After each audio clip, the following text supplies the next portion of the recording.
Realmente queria agradecer a todos vocês pela presença, agradecer ao staff do Assim, que nos proporciona um anfiteatro de extrema qualidade, à altura do nosso palestrante.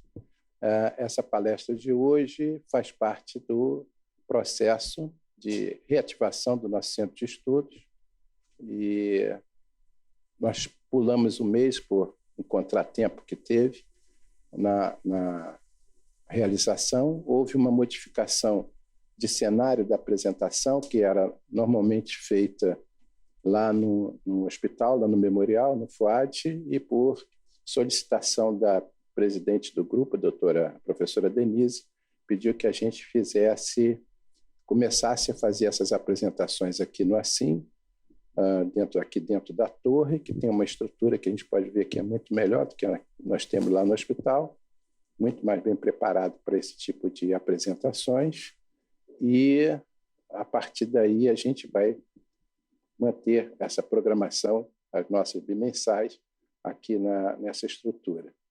A ideia dela é uma ideia de introduzir os nossos profissionais que fazem parte do nosso sistema vertical de atendimento de saúde dentro da operadora, ou seja, não só ficar dentro dos hospitais, trazer os nossos players para aqui do Assim.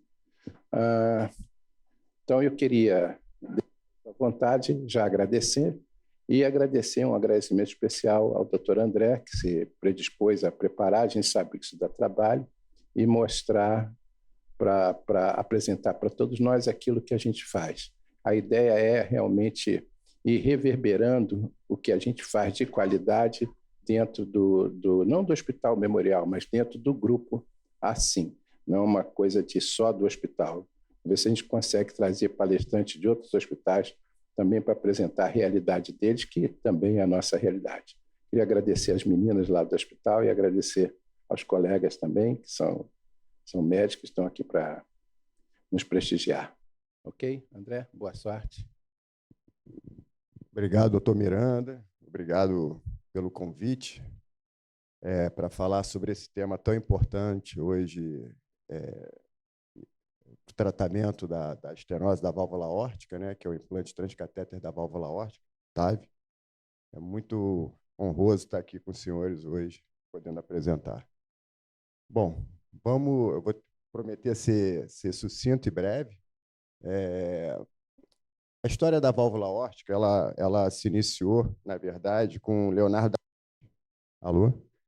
E entre todas as suas virtudes, ele também era um entusiasta da válvula aórtica, que inclusive desenhou alguns rascunhos encontrados no acervo real do Palácio de Windsor, demonstrando o fluxo aórtico, né, o fluxo sanguíneo da saída do ventrículo esquerdo para a aorta. Em 1931, Paul Dudley White, um médico renomado dentro da cardiologia, ele havia dito que não havia tratamento para essa doença. Zimmermann, em 1950, foi o primeiro indivíduo a cruzar a válvula aórtica, cateterizando ela de forma retrógrada em indivíduos pacientes portadores de insuficiência aórtica grave. Então, os senhores veem, né, como era uma doença que afligia a todos, já que não tinha um tratamento adequado, apenas paliativo. Se pensar que o implante de uma válvula com uma taxa de sobrevida inferior a 5%, nesse tipo de paciente, era um avanço muito grande da medicina, né? Veja bem, nesse slide aqui, eu acho muito importante frisar e salientar para as autoridades sanitárias a expansão da população idosa brasileira, né? A gente vive, na verdade, um período de transição demográfica, onde há um incremento dessa população idosa. E levando em consideração que a estenose aórtica é uma doença degenerativa da válvula aórtica, onde há uma associação com calcificação e esclerose dessa válvula, 3 a 5% dos pacientes idosos eles terão estenose aórtica grave, né? A fase grave da doença. E dados do IBGE, em 2050, o Brasil, a população brasileira terá cerca de 260 milhões de habitantes, sendo que 10% desses é acima de 75 anos, ou seja, proporcionalmente 26 milhões serão de pacientes idosos, né? Uma perspectiva fornecida pelo IBGE. E como nós temos 3 a 5% desses pacientes portadores na forma grave dessa doença, nós teremos cerca de 1.300.000 habitantes portadores de estenose aórtica grave. Ou seja, isso aí temos que ter atenção, né? A saúde suplementar, é importante frisar isso. Aqui já demonstramos a válvula tricúspide, né? A válvula aórtica nativa, fechada, né? na fase da diástole do ciclo cardíaco. Aqui ela aberta, onde não há obstrução do fluxo de saída do ventrículo esquerdo, na fase sistólica. Para vocês terem ideia, eu vou falar mais à frente, como o coração é um órgão, além de nobre, dinâmico, ele tem diversas dimensões durante o ciclo cardíaco, né? Então, todas essas medidas que eu vou mostrar aos senhores, prometo não me aprofundar muito, mas elas se dão para se medir o tamanho da válvula, né, qual tipo de válvula, elas se dão principalmente nesse nível do ciclo cardíaco, ou seja, nesse estágio, onde o anel valvar aórtico ele se dilata, a dimensão dele é dinâmica, então ele faz essa alteração natural durante o ciclo cardíaco. Aqui já a válvula reumática, pouco vista entre nós nos dias de hoje, e nós vamos atuar basicamente nessas duas, com esse tipo de tratamento, nessas duas formas de estenose aórtica, a degenerativa, já com calcificação, onde há restrição da sua abertura, dificultando a passagem de sangue, né, do ventrículo esquerdo para a aorta, e a válvula, a bicúspide, no caso, a doença congênita, né, também já atuamos nesse tipo de doença valvar. Aqui eu achei interessante colocar uma imagem do eco 3D, né? Ecocardiografia 3D. É uma imagem dinâmica durante o ciclo cardíaco. Aqui a válvula mitral, anterior a ela tem a válvula aórtica, auriculeto esquerdo, e aqui as cavidades direita. Então, observem que isso aqui, essa característica dessa válvula, se vocês observarem, né, é uma válvula aórtica bicúspide, né? Porém, com sua abertura preservada. Bom, essa doença, a estenose aórtica grave, ela é uma doença degenerativa do idoso, sobretudo pacientes idosos, né? A doença, como eu falei, é esclerótica da válvula, e, na sua grande maioria, ela é de evolução progressiva e, muitas das vezes, assintomática, né? E que, quando surgem os primeiros sintomas, como angina, né? O senhor pode observar aqui, e não sei se consegue enxergar, mas principalmente nos inícios dos sintomas, como angina, síncope e insuficiência cardíaca associada a distúrbios do ritmo cardíaco, essa doença passa a se tornar catastrófica. Observe aqui no Brown, é uma figura bem clássica desse livro, né, que já é tão conhecido por nós cardiologistas. Esse gráfico demonstra realmente essa doença, ela é lenta e, na maioria das vezes, nesse período aqui se encontra assintomático, e quando começam os primeiros sintomas, para ter ideia, pacientes portadores de angina, quando começa a apresentar angina pectoris, ele tem uma sobrevida em até 5 anos, né? Como é importante a gente antever esse problema. E, no caso de síncope, em até 3 anos esse paciente vai morrer. E insuficiência cardíaca é associada a distúrbios de ritmo, até 2 anos esse paciente morre. Então, como é importante salientar o diagnóstico precoce dessa doença e também o tratamento. Bom, a cirurgia de troca valvar aórtica, ela sempre foi o tratamento de escolha, tratamento padrão ouro, né, para esse tipo de doença, de patologia, né? Então, é a cirurgia mais bem sucedida, a técnica cirúrgica mais bem sucedida dentro da história da cirurgia cardíaca. Pessoas veem que, apesar de uma terapia eficaz e consagrada, a sua indicação ela não foi escrutinizada por estudos científicos robustos. Os primeiros estudos científicos robustos relacionados à troca valvar aórtica foi no surgimento da TAV, né? E então, já que era uma cirurgia consagrada, né, longos anos e estabelecida, tida como padrão ouro para esse tipo de paciente portador de estenose aórtica grave, por que então se procurar num novo tipo de terapia, num novo tipo de terapia para esse tipo de paciente? Exatamente porque um grupo significante de pacientes eles não tinham condições de submeter esse tipo de tratamento. Principalmente os pacientes de alto risco cirúrgico, ou inoperáveis. Muitas das vezes, esses pacientes se encontravam assintomáticos, justamente por ser pacientes idosos, com idade avançada, onde tinha dificuldade de se mobilizar, né? Ou então achavam que os sintomas de angina era exatamente por uma doença arterial coronariana, ou esses pacientes também não tinham condições de ser submetidos à cirurgia justamente porque tinham algum tipo de doença extracardíaca, como uma doença terminal, né, ou um enfisema pulmonar, uma insuficiência renal. Então, a idade avançada também, né, e fragilidade, principalmente, desse tipo de pacientes idosos. Notem que a classificação nível de evidência A para pacientes portadores de estenose aórtica grave, para indicação de troca valvar tradicional, né, por cirurgia, só que isso foi mudando ao longo dos tempos. Eu vou chegar lá e vou explicar direitinho para os senhores como houve essa mudança de indicação nos pacientes portadores de estenose aórtica para TAV. Como é que é feito o diagnóstico dessa doença, né?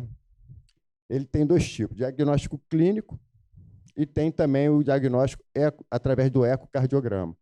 E que, para fazer esse diagnóstico da estenose na forma grave da doença, da válvula aórtica, a gente utiliza os três principais parâmetros, que é a velocidade do pico, gradiente médio e área valvar.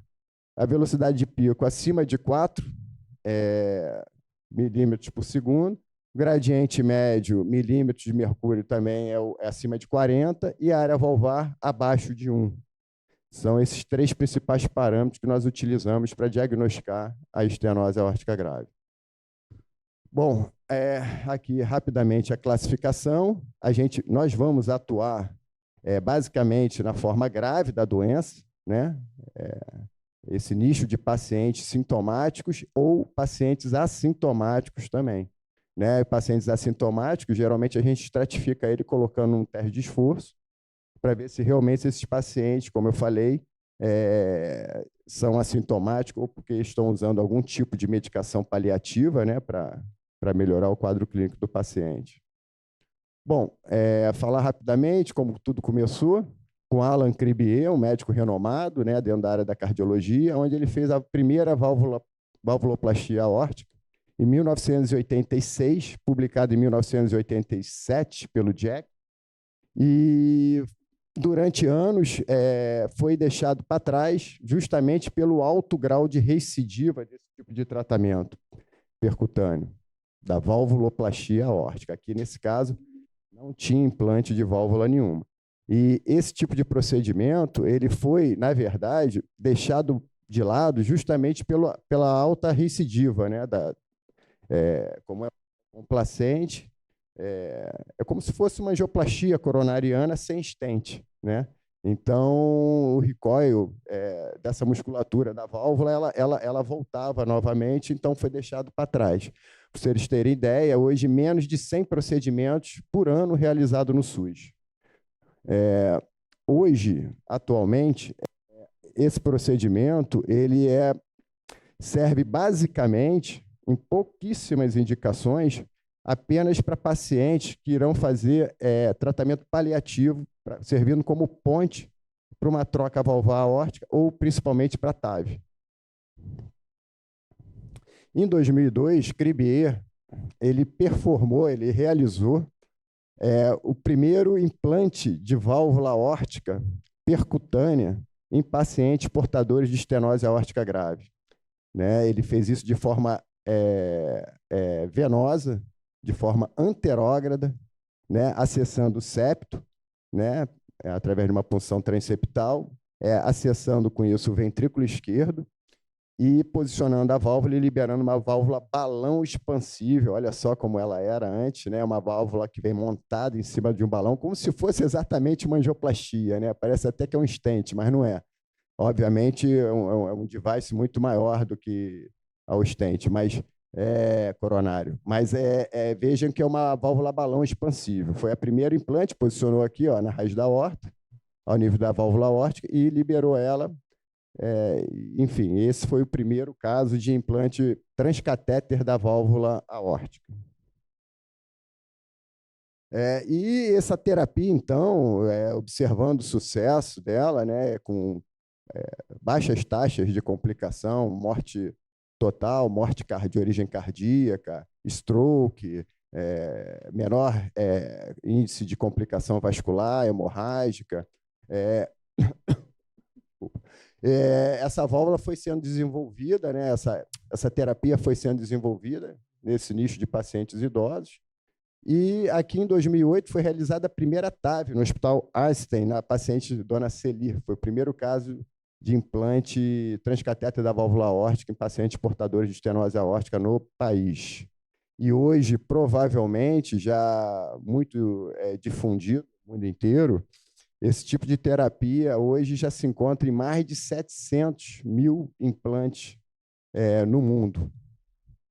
Eu separei aqui para os senhores para dizer que essas duas próximas imagens, como essa válvula, né? Vou passar rapidinho aqui, para vocês terem uma ideia.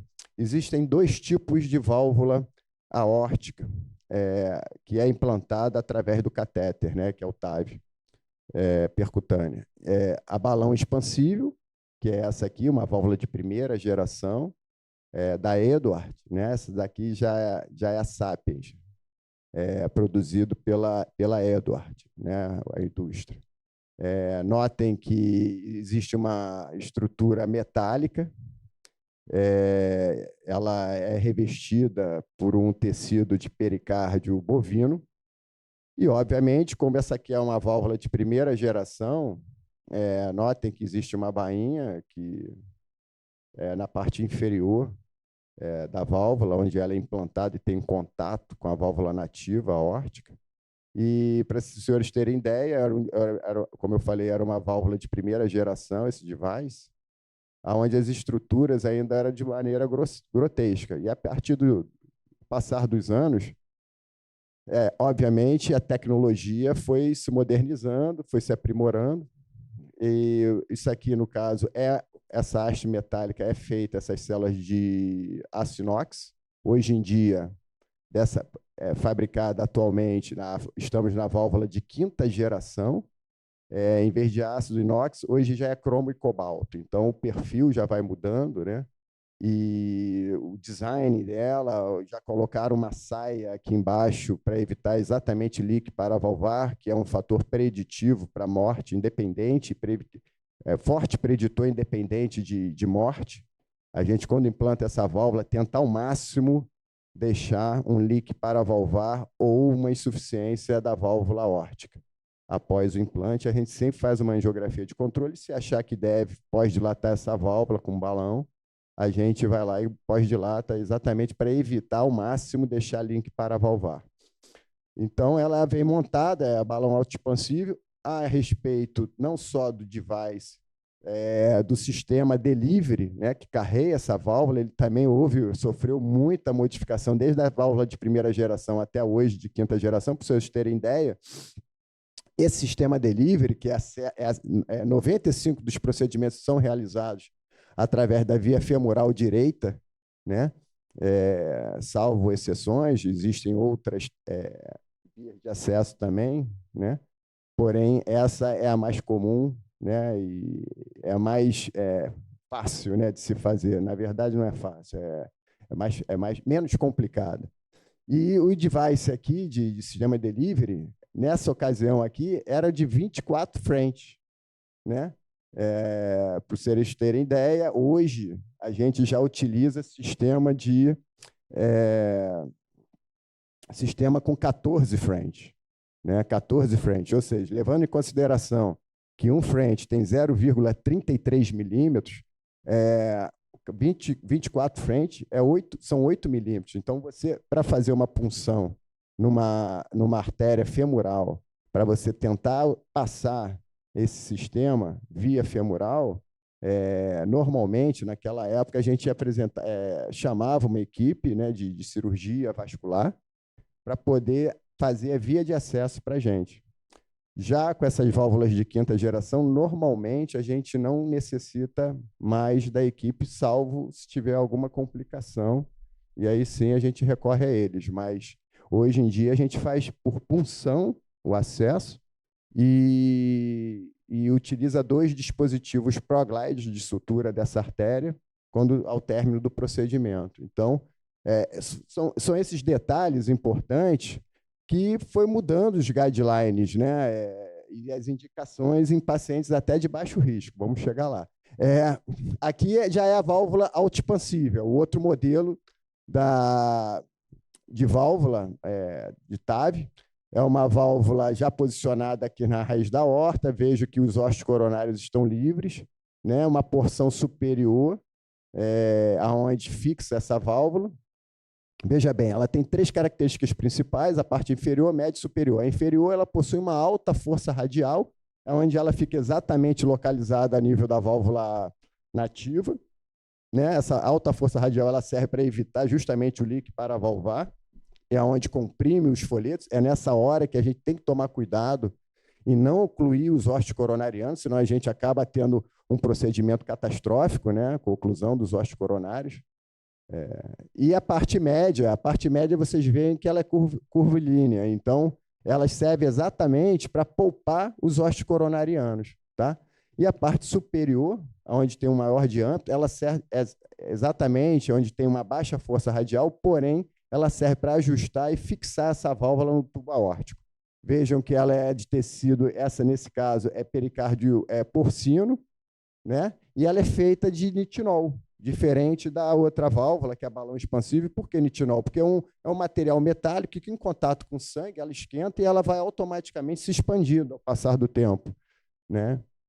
Bom, e, como eu falei, os devices foram se aprimorando, né? As vias de acesso com menos complicação, menos índice de stroke, menor índice de complicação vascular, morte. E foi ganhando, então, foi se popularizando esse tipo de procedimento em relação ao tratamento tradicional, que era a cirurgia de troca valvar, né? Vocês notem que, ao avançar dos anos, houve praticamente um maior número de TAV hoje produzido no mundo para esse tipo de tratamento, para esse tipo de doença, né? E aqui já, enfim, chegamos ao patamar, em 2011, recebendo a chancela do FDA, né, para paciente de baixo risco, né? Foi a evolução dessa nova terapia. Personalidades importantes mundo afora, como John Glenn, Arnold Schwarzenegger e Mick Jagger, por último, foram submetidos a esse tipo de tratamento, né, a TAV. E aqui já em paciente de baixo risco, onde o Mick Jagger disse que era sex fashion, né, usar esse tipo de procedimento no seu organismo, foi implantado uma válvula TAV, né, num paciente de baixo risco. Ele tinha baixo risco cirúrgico. Bom, foram então criados scores para a estratificação desse tipo de tratamento, onde é uma ferramenta. O score de risco, ele serve como ferramenta para estratificar o risco cirúrgico desses pacientes que são submetidos ou à troca valvar ou à cirurgia cardíaca por TAV. Troca valvar é a aberta tradicional ou a TAV. Então, serve para alocar e separar qual tipo de procedimento esse paciente vai ser submetido. Tá certo? É importante salientar que os scores de risco eles não são suficientes, apenas eles, para indicar a TAV. Observem aqui nesse slide, pacientes com a mesma idade, com score de risco elevado, iguais, porém com fragilidades diferentes. Dá para notar perfeitamente a diferença do tipo de fragilidade desse paciente. Obviamente, o paciente que é mais frágil do que o outro, dificilmente vai ser submetido a um procedimento independente da idade, independente do score de risco desse paciente, né, o score ou o STS. Obviamente, esse paciente não iria suportar um tratamento de troca valvar aórtica, tá certo? Existem também scores de risco para estratificar um índice de fragilidade.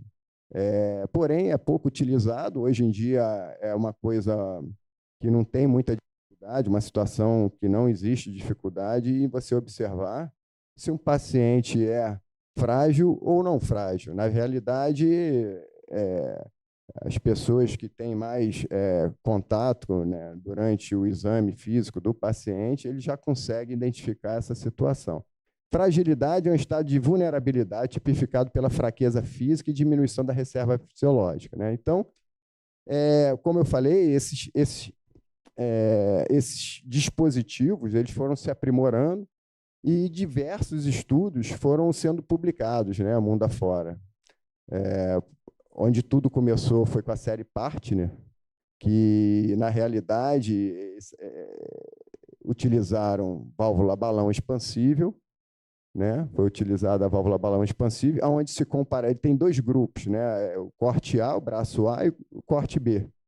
O B, que foi o primeiro corte, o primeiro braço desse estudo Partner, comparou pacientes submetidos à TAV com um tratamento clínico, certo? Aonde mostrou uma redução do risco absoluto de 19%. Isso, em pesquisa, em estudo, em trials, é um benefício extraordinário para o paciente, né? Um NNT de 5,6, ou seja, a cada 5,6 pacientes tratados, um benefício enorme. Isso lá no começo, com os materiais, com os devices de primeira geração, né? Obviamente, isso foi melhorando com o passar dos anos. E o corte A, que foi o subsequente braço desse estudo Partner, da série Partner, foram pacientes, alocaram paciente num grupo, né, de N números de pacientes, comparando a TAV já com a cirurgia cardíaca de troca valvar tradicional, aonde se mostrou a TAV na não inferioridade desse tipo de tratamento em relação ao grupo cirúrgico, né? As curvas, é impressionante, elas são completamente superponíveis, mostrando o tal benefício desse procedimento. Curvas essas que eu digo de mortalidade e também de stroke, né? Então, todas as complicações referentes ao procedimento de TAV, quando comparado à cirurgia cardíaca, as curvas eram superponíveis, né? As curvas relacionadas à complicação desse procedimento. Então, no corte A, no subgrupo do Partner, corte A, mostrou que TAV não era inferior à cirurgia nesses pacientes portadores de estenose aórtica, diferente do corte B, que comparou com pacientes com tratamento clínico, tá certo? Mostrando o benefício da TAV em relação ao tratamento clínico. Notem que, como eu falei, o aprimoramento dos devices, houve uma indicação, foi ampliando a indicação nos pacientes também de risco intermediário, no SURTAV, e aqui, inclusive, já em pacientes de baixo risco, com STF score abaixo de 4, mostrando também TAV, né, aqui, ó, num follow-up de 8 anos, hoje já deve ter quase 10 anos, o Notion foi o último trial que saiu, mais robusto, multicêntrico e, enfim, randomizado, mostrando que TAV ele também já é indicado em pacientes de baixo risco, tá certo?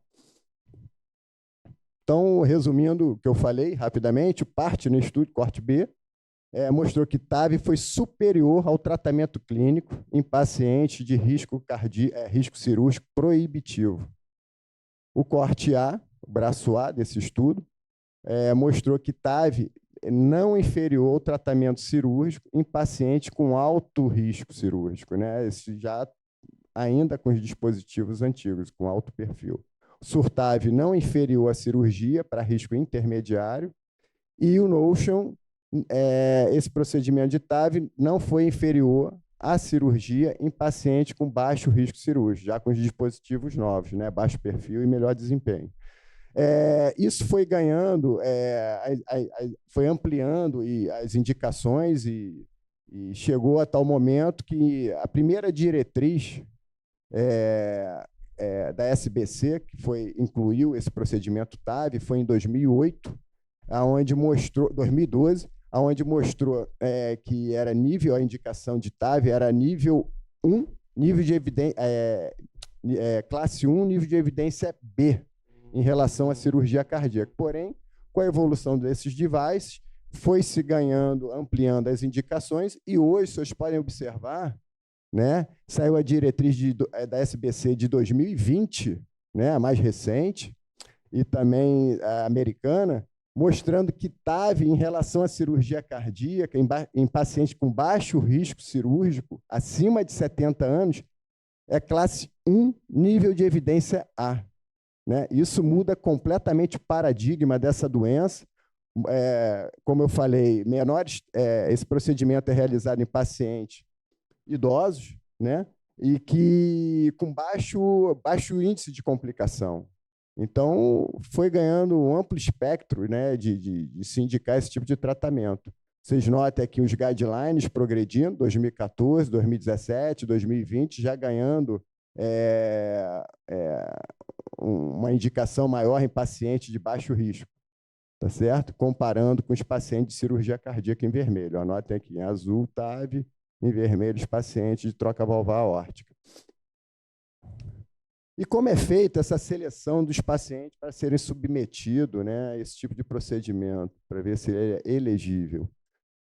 A gente faz uma história clínica desse paciente, a seguir um estudo angiográfico, estuda-se a anatomia coronariana, a aorta também, faz uma ortografia, no caso a coronária, um cateterismo cardíaco, principalmente um ecocardiograma, onde se faz o diagnóstico, eu já falei para os senhores, e o exame mais fundamental para a programação do procedimento é a angiotomografia. Tá? Então, assim, isso aqui eu queria perder um tempinho com isso, porque eu queria que os senhores tivessem a noção de que esse exame aqui é extremamente importante para esses pacientes que vão ser submetidos a esse tipo de tratamento. Por quê? Porque, na realidade, através do report enviado para a indústria, que nós recebemos da indústria, onde são tiradas todas as medidas em relação a qual prótese iremos utilizar. Então, essa tomografia ela tem que seguir um protocolo que é feito, esse protocolo, e tem sua justificativa, né? Eu reforço isso, porque essa tomografia ela tem que ser gateada ao eletrocardiograma. É fundamental que ela seja trigada ao eletrocardiograma. Como eu falei no início, o ciclo cardíaco, essas dimensões das estruturas cardíacas, elas se alteram durante o ciclo cardíaco. Então, na sístole, esse anel se dilata, na diástole, o anel valvar diminui. Então, essa medição das estruturas, do trato de saída do VE, do diâmetro da válvula aórtica, do perímetro valvar, da área valvar, da junção sinotubular, a origem dos ossos coronários, eles são dinâmicos. Então, na fase sistólica, ou seja, você trigando essa tomografia no eletrocardiograma, é importante isso, porque durante o período RR, que é a fase sistólica do eletrocardiograma, que tem que ser tiradas essas medidas. Essas medidas elas têm que serem feitas no RR, do complexo, no intervalo RR do eletrocardiograma, que é a fase sistólica. né? Então, por isso é a importância de não se fazer essa angiotomografia, que é o exame mais fundamental para a realização, para ser factível esse procedimento em qualquer local. Não, tem que ser em local que tenha experiência em se fazer esse tipo de procedimento. Senão, na hora da gente programar esse procedimento, a gente vai se basear em medidas erradas, tá certo? E assim, aumentando em muito a chance de complicação. Tá? É assim que vem o reporte da indústria para a gente, para avaliar caso a caso, né? Onde eu falei todas as medidas, né? Aqui da área valvar, do diâmetro, ao nível da inserção das cúspides valvar, a altura dos ossos coronarianos, a altura do seio sinotubular, então, diâmetro do seio. Todas essas medidas são importantes, porque é através delas que nós vamos nos basear em qual válvula ser utilizado naquele tipo de paciente. Para os senhores terem ideia, inicialmente, quando surgiram as primeiras válvulas de primeira geração, era utilizada uma mesma válvula, não digo em número, no tamanho dela, não estou me referindo ao tamanho dela, na medida dela, mas sim na forma dela. Era utilizada como de forma genérica, ou seja, qualquer válvula servia, porque só tinha aquele tipo de válvula também, né? Mas hoje em dia, com uma gama de devices que tem a nosso dispor, a gente se adequa qual o melhor dispositivo a ser implantado naquele determinado tipo de paciente. Então, é importante esse exame, não só também para ver se tirar as medidas, servir como parâmetro para se escolher o tipo de válvula, o tamanho de válvula, mas também para ver a anatomia da aorta, a via de acesso, né, das femorais. Como eu falei, tem diâmetros mínimos que vem já rotulado pela indústria, mostrando, olha, esse tipo de válvula, o sistema de delivery que carrega essa válvula tem que ser permitido apenas 5 milímetros de diâmetro da artéria femoral comum. Então, tudo isso é levado em consideração para evitar qualquer tipo de complicação, tá certo? Então, na Angio-TC, ainda há outros dados, você também vê a forma de como é a morfologia da área valvar. Veja bem, aqui é uma área valvar ovaloide. Em poucas as vezes a gente pega realmente um anel valvar concêntrico, geralmente ele é excêntrico, tá certo? Vê também se tem calcificação na via de saída do ventrículo esquerdo, né, que também pode é um importante preditor para complicação, ruptura do anel na hora que você implanta a válvula. Então, a gente estuda a anatomia desse paciente, tá certo? Vendo se tem tortuosidade no eixo aorto-ilíaco. Então, se esse paciente é factível, né? Aqui a características dos novos dispositivos, eu vou falar já. Vejam aqui, ó, a Sapiens, aquela primeira válvula que eu mostrei a vocês, balão expansível, da Edward, hoje a gente já está nela na 5ª geração dessa válvula.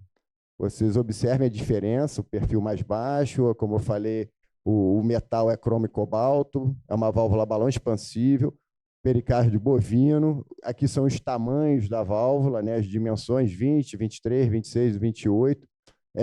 Ao que eu falei, 14 frente a via femoral. O dispositivo, o delivery de entrega dessa válvula, ela já foi muito aprimorada. É impressionante como evolui esse tipo de dispositivo. E aqui as vias de acesso. A mais comum, como eu falei, é a via transfemoral, e aqui a gente mais tem experiência hoje em dia. 95% dos procedimentos são realizados por essa via aqui, né? As outras são vias de exceções. Aqui a Evolute R, uma das mais utilizadas por nós, né? A Evolute R é de 4ª geração, a Pro, que já é de 5ª geração, da Medtronic. Observem que aqui é uma válvula autoexpansível, então o material utilizado, metálico, é o nitinol, né? Pericárdio porcino e o tamanho delas, tá? Também uma válvula 14 frente. Então, por aí foi evoluindo. Outras válvulas também autoexpansíveis, né? Da Sanjudix, da Abbott, da Boston. Então, tem diversas válvulas hoje sendo produzidas, mercado chinês também, e com aprimoramento desses devices. Bom, agora aqui é uma discussão que eu acho que não vou me entreter muito nisso, né, para não ficar monótono, mas com a evolução desses dispositivos, a gente começou a ter uma ampliação na indicação dos pacientes, tanto de risco intermediário como também pacientes de baixo risco. Porém, é no grupo de pacientes portadores de alto risco cirúrgico aonde obtemos uma diferença da relação custo-benefício em relação à cirurgia, né? Vocês notem que nos pacientes de risco intermediário e baixo risco, essa diferença é mínima, não vê muita vantagem ainda entre a cirurgia cardíaca e o implante transcatéter da válvula aórtica. Então, não é considerável esse tipo de tratamento em relação a custo, né? A gente observa mais nos pacientes de alto risco, exatamente são pacientes que, quando submetidos à cirurgia cardíaca, né, obviamente, por ser considerado um grupo de alto risco, né, cirúrgico, tem maior chance de acontecer, de ocorrer complicações durante e após o procedimento cirúrgico. Eu separei aqui 2 casos clínicos. Vou falar rapidamente para os senhores terem uma ideia básica de como é feito esse procedimento. Tá? O primeiro caso clínico, paciente de 81 anos, hipertenso, diabético, já operado na mesma cirurgia, feito troca valvar aórtica, botou um dispositivo aórtico, uma válvula que tinha estenose na época, foi submetido à cirurgia em 2009, associado a uma cirurgia de revascularização do miocárdio. Esse paciente chegou até nós, eu lembro perfeitamente, né, Dani? Que ele chegou altamente descompensado, tá certo? Marcelo vai ficar com raiva de mim, não, hein, Marcelo? Marcelo é amigo, cirurgião nosso da casa. Isso aí, eu já falei que é consagrado. O nosso cirurgião cardíaco do grupo, de referência do grupo. Então, assim, esse paciente ele chegou até nós completamente descompensado, Gustavo, do quadro clínico dele, sabe? Em anasarca, dispneia em repouso, congesto os pulmões, e imediatamente eu e o Daniel avaliamos esse paciente ali no nosso pré-CAT, a gente no nosso serviço de hemodinâmica, hoje renovado, né, com uma máquina hoje maravilhosa, né, que nos permite uma imagem e produzir esse tipo de procedimento, realizar esse tipo de procedimento dentro da nossa hemodinâmica. A gente examinou esse paciente no pré-CAT e vimos que esse paciente talvez não tivesse condições de submeter nem esse tipo de procedimento, de tal maneira que era a gravidade do quadro clínico dele, tão descompensado que ele se encontrava. Então, a gente chegou à conclusão que seria a única saída para ele sobreviver, né? Era fazer esse implante de válvula aórtica. Até porque, depois que você implanta, fazendo ecocardiograma, acompanhando esse paciente seriadamente, fazendo ecocardiograma, a gente consegue notar a diferença e a evolução da classe funcional desse paciente, saindo de classe 4, 3, 2. Muitos dos casos é muito bacana acompanhar clinicamente, fazer esse follow-up desses pacientes. Bom, aí foi feito o ecocardiograma. Ele já chegou para nós também trazendo esse ecocardiograma transesofágico, revelando uma disfunção grave do ventrículo esquerdo, uma fração de ejeção baixa, devido à disfunção da prótese que ele tinha colocado em 2009, mostrando que tinha uma regurgitação aórtica grave e uma estenose aórtica moderada. Ou seja, a gente tinha um paciente, então, completamente descompensado do seu quadro clínico, né? NIRA 3 para 4, que tinha sido submetido a uma troca valvar aórtica, que ela estava severamente funcionante, né? Ou seja, seria um caso de valve em valve. Ou seja, a gente colocaria uma válvula através percutaneamente, né, fazendo TAV, implantando por dentro daquela outra válvula que foi trocada cirurgicamente, né? Isso, inclusive, é uma das indicações da não realização de cirurgia cardíaca, né, Marcelo? O paciente tem grande chance de complicar durante a cirurgia e após a cirurgia, né? Eu esqueci de mencionar, essas são outras indicações da TAV, né? Pacientes já operados, né? Com a hora que o cirurgião às vezes vai operar, passando uma mamária por baixo do externo, né, Marcelo? Corre risco de decepar essa mamária, lesar essa mamária, essa ponte de mamária. Então, a gente evita, né, a equipe cirúrgica evita de pegar esse tipo de paciente. Esse paciente, então, foi submetido ao cateterismo, realizado o estudo de ponte, já que ele era revascularizado do miocárdio, e foi visto que os enxertos venosos e enxertos arteriais pérvios. Parabéns, Marcelo, foi você que tinha operado. Esse paciente, então, foi recusado pela cirurgia cardíaca devido ao grau de risco cirúrgico, praticamente inoperável, né, para a cirurgia convencional, e foi encaminhado pela médica assistente a fazer TAV, lá para o nosso serviço. Foi feita a tomografia cardíaca, onde voltou o reporte, né, do resultado do exame, com todas as medidas necessárias para ver se esse paciente era factível ser submetido a esse tipo de procedimento de implante transcatéter da válvula aórtica. Vimos que as alturas coronárias elas eram baixas, porém, o diâmetro do seio de Valsalva ele permitia, acima de 30 milímetros, ele permitia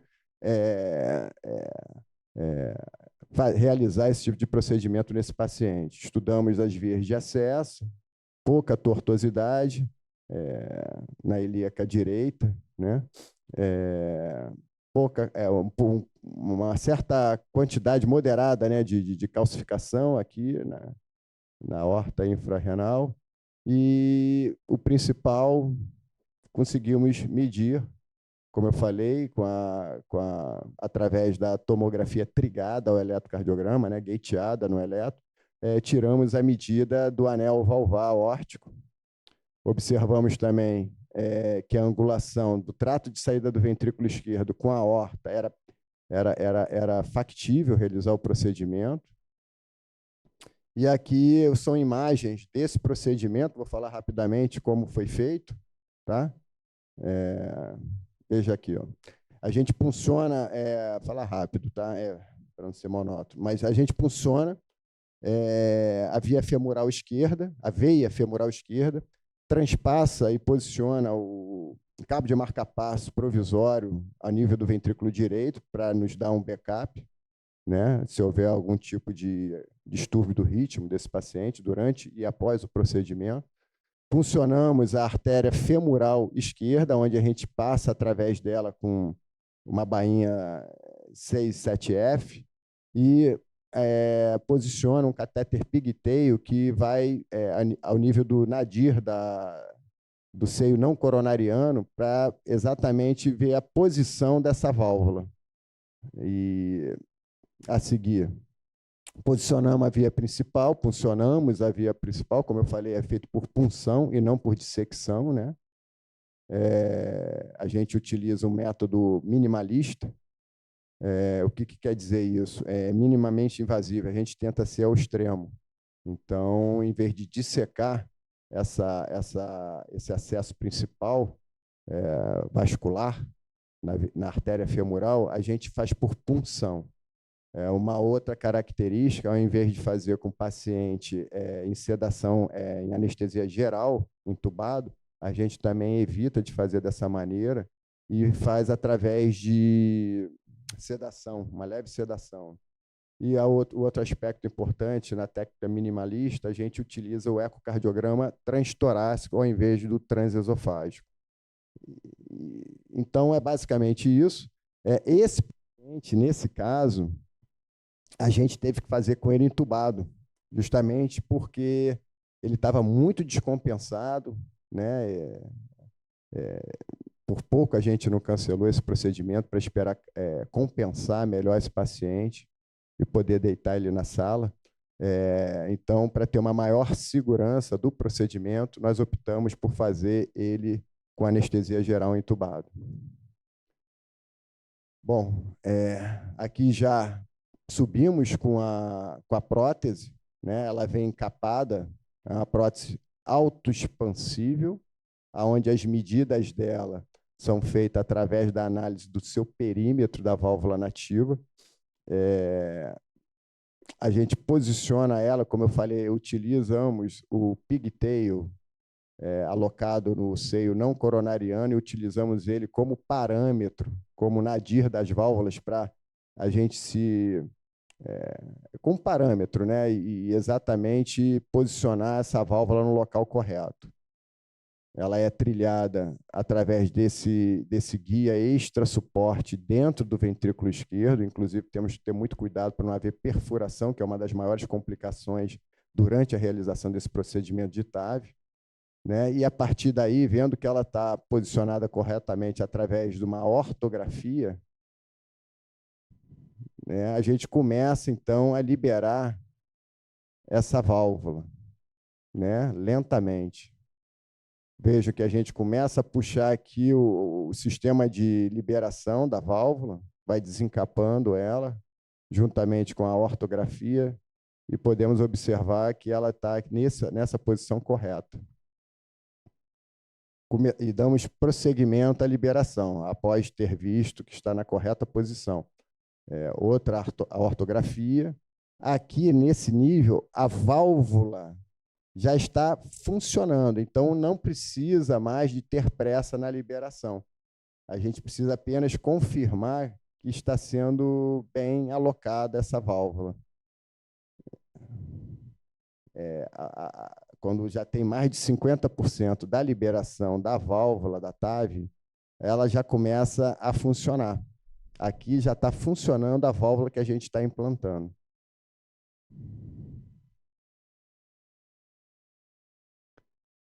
E aqui já totalmente liberada, né? Na posição correta. Vocês veem que a regurgitação aórtica que tinha antes, importante, deixa eu ver se consigo mostrar aqui, vou voltar rapidinho. Esqueci de mostrar isso para os senhores. A regurgitação importante que tinha essa severa disfunção da prótese valvar anterior. Ó, faço a ortografia, olha o grau, tá vendo lá, Gustavo? Aqui, ó, o grau de regurgitação aórtica que tinha esse paciente, né? Aqui já está implantada praticamente a válvula, parcialmente. Então, a gente faz uma ortografia para pós-implante, né, para controle. Aqui era uma ponte de safena que pegou o fluxo, vendo que ela estava térrea. Mas finalizamos, então, recolhendo esse sistema de entrega. Né? A gente retira todo o sistema de entrega, o marca-passo ainda está lá. Fazemos a sutura do acesso arterial, tá certo? Estou apanhando um pouco aqui, mas vai rodar. Ó.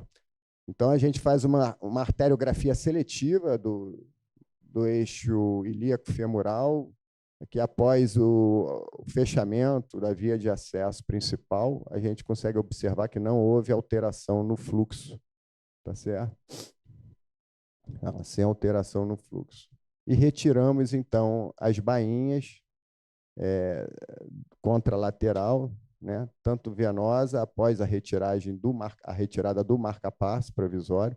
Normalmente, a gente deixa esse marca-passo em torno de 48 horas e observar os eletrocardiogramas no CTI, se esse paciente está ou não evoluindo com distúrbio do ritmo. Geralmente, paciente que tem BRD, né, se esse paciente faz BRE, tem grande chance de evoluir para BAVT. Então, nesse caso aqui, esse paciente não tinha bloqueio de ramo direito, o complexo QRS não se alargou, então a gente optou por retirar imediatamente após o procedimento, o cabo de marca-passo provisório.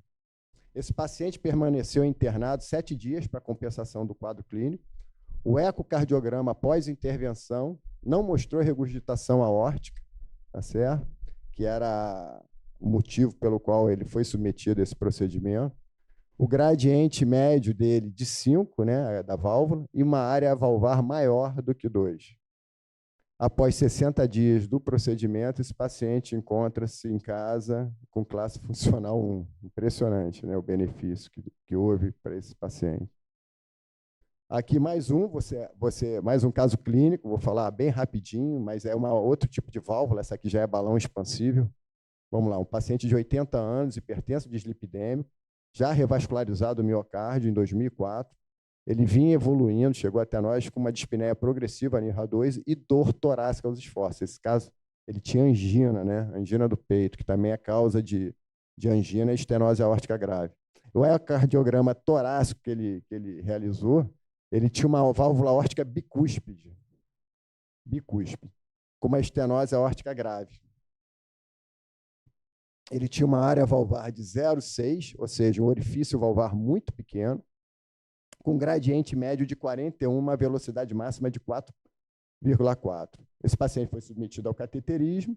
A gente tem isso como rotina, estudar anatomia coronária antes de realizar a TAV, né? Porque caso tenha doença coronária, muda completamente a nossa conduta, né?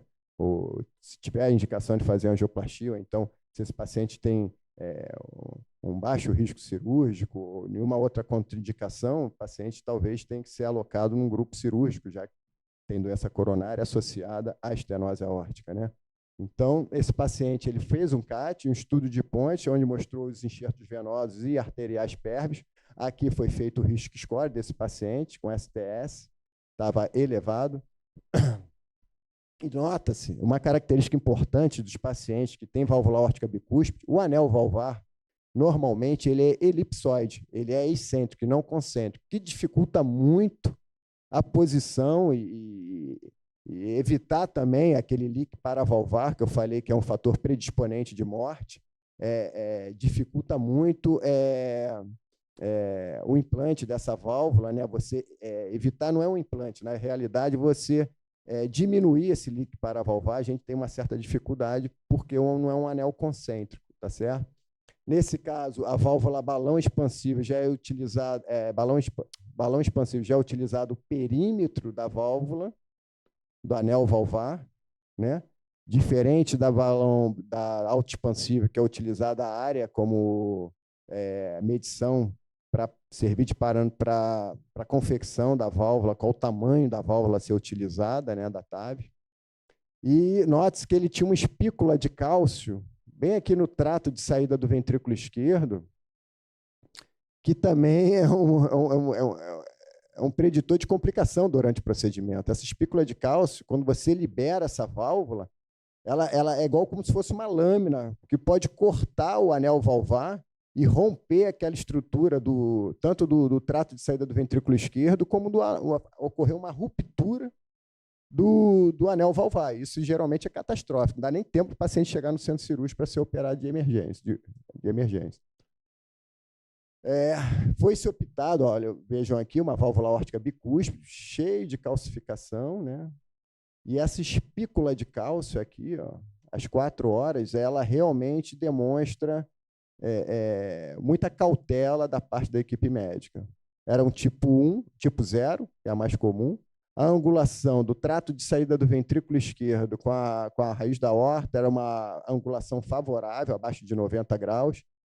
A angio-TC demonstrou também que não havia, a nível do eixo ilíaco-femoral, uma grande tortuosidade, porém, devido a um desvio de coluna, esse paciente tinha uma escoliose acentuada, os senhores vão ver que ele tem uma baita tortuosidade a nível da aorta. Vejam só. Né? Isso dificulta muito tecnicamente uma tortuosidade a nível da aorta abdominal. Foi feita a ortografia, se implantou o marca-passo. Nesse caso de paciente de balão expansivo, geralmente a gente coloca o implante de marca-passo provisório, ele é realizado exatamente para fazer o fast drive, que a gente chama, né?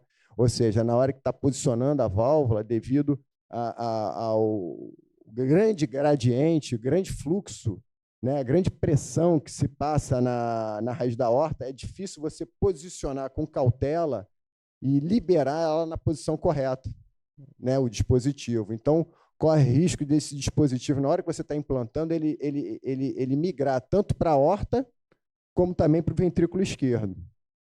Então, a gente faz esse overdrive, né, esse fast drive com o cabo de marca-passo, ele serve para isso. A gente chega aqui com uma frequência cardíaca, para as pessoas terem ideia, de 160 a 180 batimentos por minuto, exatamente para obter uma pressão média de aorta de 6 milímetros de mercúrio, ou seja, paciente praticamente chocado, né?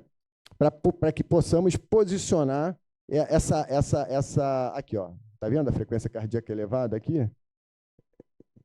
A gente aqui está fazendo um fast drive, a gente acelera essa frequência cardíaca com ajuda, com auxílio do marca-passo. Nós realizamos aqui uma pré-dilatação do anel valvar, exatamente por ser um orifício de 0,6, uma estenose aórtica gravíssima. Talvez essa prótese não conseguiria ultrapassar esse orifício e posicionar no local correto. Então, normalmente, nesses casos de estenose aórtica grave, a gente utiliza uma pré-dilatação com balão, né? Igual como se fosse angioplastia coronariana. Então, aqui nós pré-dilatamos esse orifício valvar, tá vendo? Ó, com o balão insuflando aqui, ó, para poder aumentar essa área e posicionar a válvula para depois ser implantada. Aqui já estamos subindo com a válvula balão expansível, acessando a aorta ascendente agora, ó, a crossa e agora a aorta ascendente. O sistema delivery acompanha, né, porque ela está fechadinha, montada em cima de um balão. Olha o grau de dificuldade técnica devido a essa tortuosidade.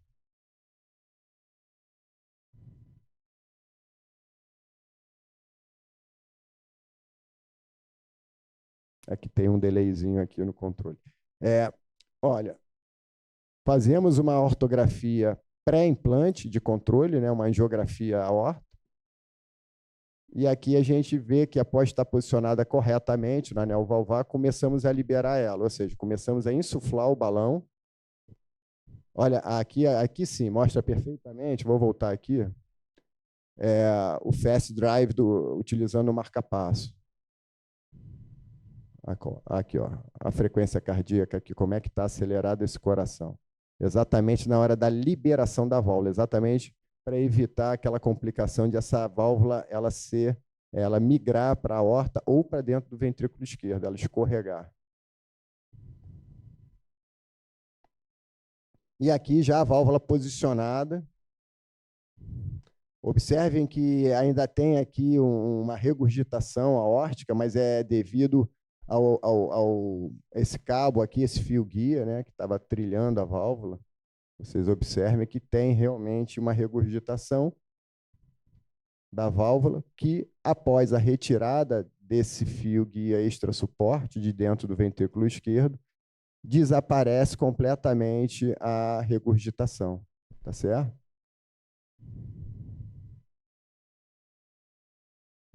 Esse paciente ele recebeu alta hospitalar no dia seguinte do procedimento.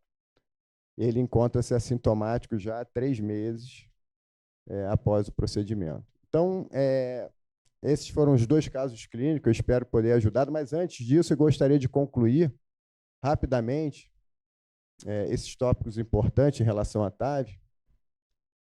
Os scores de risco tradicionais, como STS, Euroscores, são importantes ferramentas para estimar o risco cirúrgico, porém não são suficientes. Outros fatores devem ser avaliados e levados em consideração, como o tipo de tórax do paciente, a aorta em porcelana, preferência do paciente e fragilidade de cirurgia cardíaca prévia. A idade não é apenas o único indicador para a escolha de paciente para TAV. A fragilidade aumenta a mortalidade tanto para a TAV como também para a cirurgia cardíaca de troca valvar aórtica, como também para a TAV. Né? Atualmente, o tratamento de TAV já é equiparado ao tratamento cirúrgico quando indicado em pacientes com baixo risco cirúrgico. Isso aqui foi o que mostrou no Partner 3. E eu acho que o maior desafio nosso é esse último tópico aqui, onde a gente tem o desafio de melhorar a custo-efetividade desse tipo de tratamento para ser ampliado em nosso sistema de saúde. Obrigado a todos. Eu gostaria de agradecer principalmente a essa pessoa que muito me motivou e me deu um desafio enorme quando ele me convidou para trabalhar no hospital dele, né? E, para mim, o reconhecimento é o maior motivador, né, nosso. Todos aqui trabalhamos em grupo, em esse grupo tão especial que nos acolhe, né? E que nos faz sentir tão bem para poder trabalhar ao máximo da perfeição, né? Muito obrigado a todos pela presença. Se alguém tiver alguma dúvida aí, fiquem à vontade de perguntar.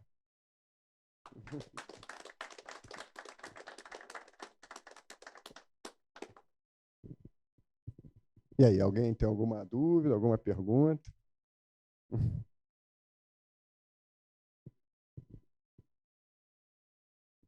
Quando você fala em fragilidade, eu senti algo muito subjetivo. Existe algum índice que marca? Existe, sim, só que é pouco utilizado porque quando você bate o olho nesse paciente que é frágil, você nota perfeitamente que o paciente não tem condições de ser submetido à cirurgia de troca valvar convencional. Então, assim, é nítido, né, a diferença. Mas é o que eu falei, existe sim um índice, né? São índices bem fáceis de se realizar, né? Como subir, levantar da cadeira. A gente também pergunta na história, colhe essa história clínica do doente, como é para tomar banho, como é para se deambular, como são pessoas idosas, o nicho desse paciente portador de estenose aórtica grave, esses pacientes geralmente se queixam uma dificuldade enorme, até mesmo para tomar banho, né? Assim como a massa corporal do paciente também, índice de massa corporal, a gente nota que esse paciente é um indivíduo frágil, né?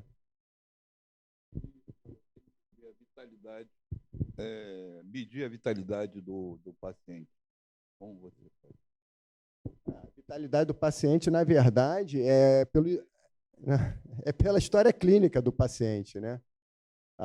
O estado cognitivo do paciente, sim, juntamente com os exames, a gente consegue analisar o estado, principalmente cognitivo desse paciente, né? Junto à família, né? O convívio familiar também a gente leva em consideração. Também, sim. Parabéns, André, foi muito bom. Eu acho que a evolução que a gente vê da TAV é o maior exemplo de como é que a evolução tecnológica, muitas vezes, vai levar a gente a diminuir o custo do que aumentar. Uma coisa que eu me lembro era que no início, quando não era autoexpansiva, quando era SAPS inicial, pela posição de implante dela, o índice de pacientes que precisavam colocar marca-passo era muito maior. Inclusive, tinha esses protocolos que o paciente acabava colocando marca-passo antes de fazer o procedimento. E a gente vê com essa evolução das autoexpansivas e tudo mais que o índice de implante de marca-passo diminuiu significativamente, ou seja, a evolução tecnológica está diminuindo o custo, está diminuindo a quantidade de pacientes que, além do implante da válvula, precisaria de um marca-passo. Então, acho que a gente tem que sempre ver isso. A evolução tecnológica, claro, é caso a caso, mas ela, na verdade, a TAV é um grande exemplo disso. Ela está diminuindo o gasto que a gente tem com esse paciente e dando uma condição, uma resposta, né, muito melhor. Exatamente isso, Léo.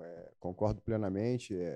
Nas válvulas de primeira geração, onde esse device ele era mais robusto, digamos assim, existia um maior número de complicação inerente ao procedimento e justamente o índice marca-passo também, o implante de marca-passo maior, né? Era uma das maiores. Hoje em dia, com esses novos devices de quinta geração, essas taxas de implante de marca-passo diminuíram muito, abaixo de 2 dígitos, né? E com isso diminuindo o custo desse procedimento. Mas é uma coisa interessante que eu acho que vale a pena ressaltar, que o custo-efetividade ainda tem que melhorar muito, para que a nossa população tenha acesso a esse tipo de tratamento, né? Principalmente a saúde suplementar, né? Porque o custo ainda é muito elevado. Vocês veem, notem que eu mostrei aqui, que pacientes de alto risco cirúrgico, né? Nesse subgrupo de pacientes, que a gente consegue observar uma diferença significativa em prol da TAV em relação à cirurgia cardíaca, porque é um paciente de alto risco que vai complicar no pós-operatório da cirurgia cardíaca. Somente nesses. Nos pacientes de baixo risco e risco intermediário, a gente não vê essa diferença tão significativa, né, Léo? infelizmente, né, Marcelo? Oi, André, parabéns, excelente apresentação. Obrigado. Fez a revisão geral de tudo aí, desde histórico, com a apresentação dos casos. E é o que você tem falado. Os procedimentos vão caminhar em conjunto. A cirurgia da troca da válvula, seguida do TAV. Hoje nós provavelmente não teremos mais reoperação de troca de válvula, né? A faixa de idade está baixando, né? Estamos já era 70, já estamos chegando a 65 anos e acho que vai abaixar rapidamente. As indicações estão aumentando. As contraindicações para a TAV, as contraindicações absolutas também estão baixando. A válvula aórtica bicúspide já deixou de ser uma indicação contraindicação absoluta para virar uma contraindicação relativa, né? Então, só complementando, as cirurgias de troca de válvula aórtica já estão sendo feitas, preparadas para o implante de TAV no segundo momento, justamente para evitar a reoperação. Então, nós estamos tentando, já nas cirurgias de troca de válvula, alargar o anel para colocar uma válvula maior, já possibilitando uma das maiores facilidades para a TAV, que é o implante da válvula em válvula. Inclusive, a indústria das próteses biológicas já está promovendo anéis biológicos na válvula que ele dilata durante o implante da TAV. Então, ou seja, os procedimentos eles vão estar caminhando passo a passo e lado a lado, inclusive com a diminuição das contraindicações da TAV. Perfeito, Marcelo, muito bom. Como você falou, os devices eles vão se aprimorando assim, acompanhando as técnicas também, cirúrgicas também vão se aprimorando, né? Material. Isso que você falou é importantíssimo, realmente. A gente tem notado até a válvula biológica mais sendo implantada exatamente para uma possível cirurgia de TAV, né? Implante de TAV nesses pacientes que já operaram a válvula aórtica. Muito bom, Marcelo, bem lembrado. Obrigado. Bom dia a todos, bom dia, André. Parabéns. Acho que, como o Marcelo falou, você pegou desde o histórico, falou das contraindicações, e aí eu queria tocar num ponto que eu acho que, para a gente, como operadora, vai ser o mais importante, que ainda é o custo, né? Quase 2, 3 vezes o custo de uma cirurgia É um enclave muito grande. cardíaca, né? Então, acho que o momento crucial, acho que o que a gente tem que focar, talvez, não sei, aí vocês podem, seja na seleção do paciente que vai para a TAV ou que vai para a cirurgia, né? Eu acho que esse é um momento crucial de escolher o paciente que vai para a TAV, que TAV acho que não é para quem quer, é para quem pode, né? A gente ainda tem algumas contraindicações, então a gente escolher o paciente que vai para a TAV porque o custo ainda é muito alto, né?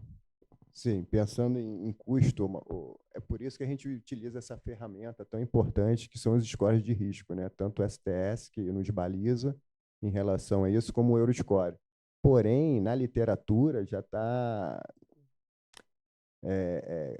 rotulado, né, até na SBC, nas diretrizes, tanto europeia como americana e brasileira. Em 2010 foi a brasileira, em 2011 a europeia, já indicando o TAV para os pacientes de baixo risco cirúrgico, né? Mas é o que você falou, a gente tem que tomar muito cuidado para não virar uma futilidade na superindicação desse tipo de procedimento em pacientes com estenose aórtica grave. Perfeito.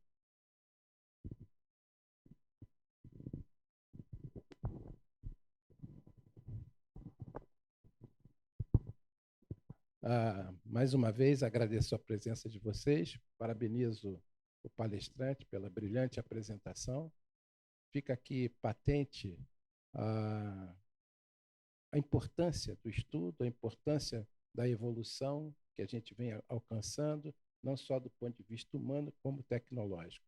Hoje nós vivemos mais, e esse viver mais traz novos desafios. E assim, avançando e proporciona soluções para esses desafios, como foi apresentado aqui. A gente vê em proctologia, por exemplo, que eu via muito pouco, era prolapso de reto. Hoje, as pessoas vivem mais, aparece mais prolapso de reto, e a ciência vai evoluindo, emitindo soluções, mesmo inicialmente caras, como é o caso, mas depois eles vão se democratizando, mas mais barato. Provavelmente é o que vai acontecer com essa tecnologia, com essa eficiência desse tratamento. Outra coisa importante para nós médicos é como não há conflito entre as soluções. Nós temos aqui um apresentador que pode conflitar com o cirurgião, e o cirurgião pode conflitar com o hemodinamicista. Não existe esse conflito porque as coisas vão se somando. Então, você vê que a cirurgia já se prepara para permitir que esse artifício tecnológico possa ser utilizado na frente, facilitando. E quem ganha com isso somos todos nós, que amanhã, quem sabe, nós podemos ser necessitar dessa tecnologia. Então, agradeço a você por isso tudo e quero deixar aqui, que no início eu não falei, que nós estamos programando para a semana de outubro, do Dia dos Médicos, dia 21, a nossa jornada de cardiologia. Aqui por trás, a fotografia do Dr. Aziz, que tinha uma apresentação, sempre fui apaixonado por essas iniciativas científicas, e a gente tinha, naquela ocasião, as jornadas de urologia. A gente fez uma guinada para a cardiologia, tendo em vista tudo que foi investido nesse segmento dentro do hospital, e eu acho que isso é importante também para o grupo apresentar isso lá para fora. Então, a gente já está programando isso, e esperamos contar com vocês dois para que isso aconteça. Gostaria também de dizer que foi criada essa comissão de ciência que vem proporcionando esses avanços e que essa comissão passa a contar agora também com a enfermagem, o representante, o gerente de enfermagem lá do hospital, que é o Dr. Fábio, que vai fazer parte também desse grupo de comissão, trazendo para dentro da operadora, para dentro do grupo, a visão tão importante dessa família que faz parte do nosso estudo, que é a enfermagem. Então, muito obrigado a todos vocês. Tenhamos todos um bom final de semana. Um abraço.